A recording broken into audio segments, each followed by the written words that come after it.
आपण केबे भाबिछंती कि पिला दिनरु आमे जो साइकेल चलेबाकू अधैर्य होई जाऊ ताहा आपणको जीवन रे केवल गोटिए किंबा दुईटी नुहे बरं अनेक स्वास्थ्य लाभ आनी पारे।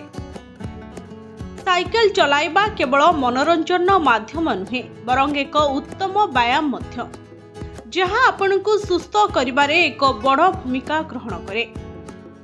प्रतिवर्ष जून 3 तारिख रे सारा विश्व रे विश्व साइकेल दिवस पालन करा जाए।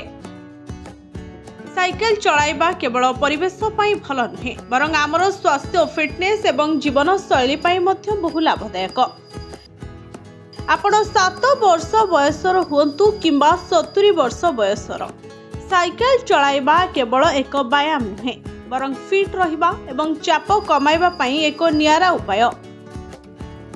एबे प्रश्न उठे आपणक बयस अनुसार आपण केते साइकेल चलाइबा उचित, एहार लाभ कौन एवं किछि लोक अछंती जो माने साइकेल चलाइबा उचित नुहे।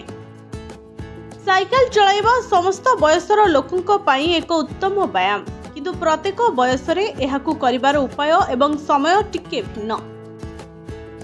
5 रु 12 वर्ष बयसर पिला माने प्रतिदिन अति कम रे 1 घंटा पई किछि शारीरिक कार्यकलाप करबा उचित। एथिपई साइक्लिंग सबुठारु प्रभावशाली उपाय होई पारे।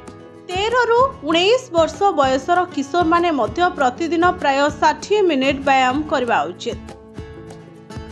स्कूल को साइक्लिंग किबा छुट्टी दिन रे बंधु मानक सहित साइक्लिंग करबा स्वास्थ्य पई केवल भल नुहे बरं एहा बहुत उत्तम।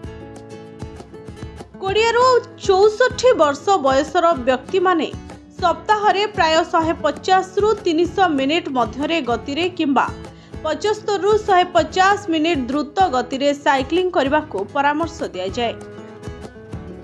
जदि आपण चाहंती तेबे आपण प्रतिदिन ऑफिस को जिबा समय रे साइकेल व्यवहार करि परिबे किंबा एहाकू आपण व्यायाम रूटीन रे अंतर्भुक्त करि परिबे।